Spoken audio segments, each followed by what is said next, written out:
At UFC 285, Jon Jones demonstrated why he is the best mixed martial arts fighter of all time by effortlessly slashing through the once feared Ciryl Gane. Since giving up his light heavyweight belt to bulk up and try out the next weight class up, the feisty American had not competed in almost 3 years. He successfully completed the first takedown he attempted, bringing Gane to the floor and making the Frenchman, who has had a tremendously successful career, appear like a novice. After 3 years of contract negotiations and hold-ups over money, Jones has returned for a crack at the heavyweight championship, which had been vacant since Francis Ngannou had failed to reach an agreement with the UFC. It was actually a funny start to the fight when an official noticed Jones's taped toes and prevented him from entering the octagon. Jones was permitted to continue after they cut the tape between them, and the battle got off to a rough start. Gane launched his first real offense by kicking Jones in the groin. Of course, this was illegal, thus delaying the action for a few moments. Jones later picked himself up and kept going. Maybe Gane's kick below the belt worked Jones up, as he entered beast mode from then on.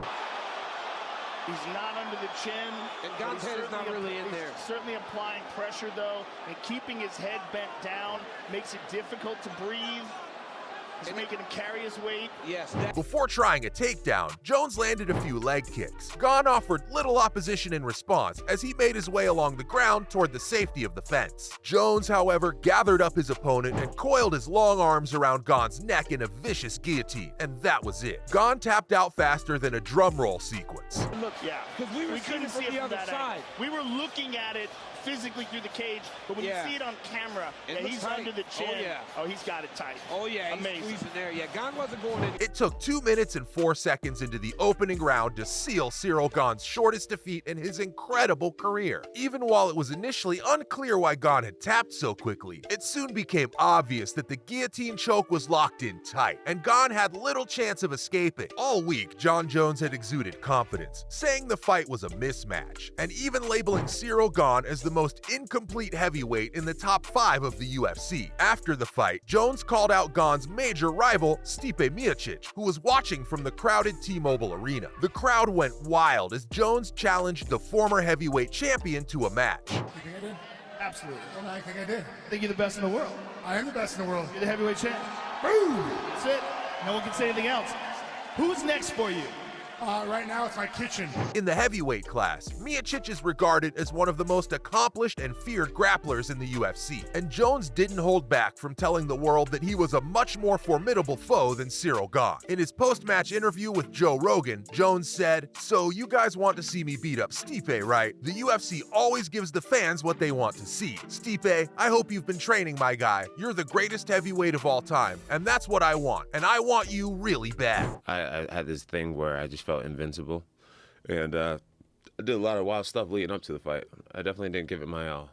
The potential fight between Jones and Miocic in July raises the opinion that Gane is too inexperienced for a rematch, let alone for the level of grappling required. Now, in the aftermath of his devastating loss to Jon Jones, Ciryl Gane has revealed that he is angry with himself. In his post-match interview, Gane stated that he was upset that all the work he put in with his trainers and sparring partners before the bout didn't pay off. Reflecting on what had just happened, Gane stated that he tried to escape Jones's clinch, but he also said that for every effort he made to move, Jones quickly readjusted, and that made it impossible for him to escape. Gane also called his defeat the first loss he could truly call a loss. He says it taught him a valuable lesson, and that the loss to Francis Ngannou wasn't as devastating as he had initially thought. Gane also admitted that this particular loss hurt him so bad. That's in the past, though, and I have to go on. I'm hitting the gym ASAP to hone my ground skills, if you recall. More than Ciryl Gane has had.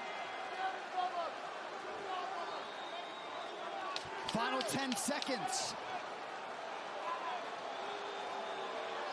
The former interim UFC heavyweight champion suffered his first career loss when he was defeated by Ngannou at UFC 270. This was despite being up after the first 2 rounds, and Ngannou rallied to win the fight by unanimous decision. One of the reasons why this loss is so embarrassing for Ciryl Gane is that he's been in the heavyweight division since 2014, which is far longer than Jon Jones, who just made the heavyweight division in 2023. You can only imagine how bad Gane feels that a newcomer in this this division picked up such an easy win over an experienced heavyweight such as himself. Another reason why this fight made Gane look so bad is obvious, and that's the duration of the bout. All it took for Jones to force Gane to tap out was a mere 2 minutes and 4 seconds. This marks the quickest loss of his UFC career, and it's one he'd like to forget as quickly as possible. Let's not forget that Jon Jones hasn't even been in a professional fight for 3 whole years. Gane, on the other hand, has been competing ever since the last time we saw Jones in the octagon. So for an opponent who should be fight rusty to score such an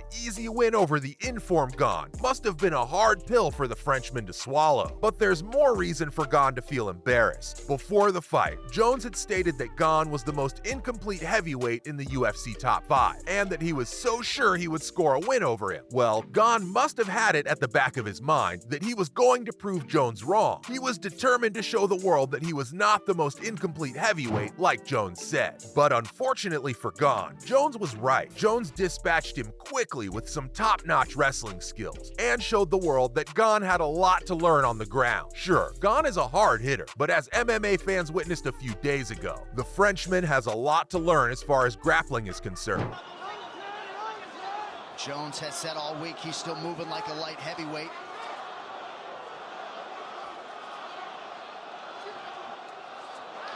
John's got the clinch, and he's got him down immediately. UFC veteran Chael Sonnen didn't do much to soothe Gane's damaged ego either. How exactly? Well, Sonnen stated that Jones's dominant win over Ciryl Gane was actually the second worst performance of Jones's career. It's been 3 years since we've seen you. To come back and to have such a dominant victory.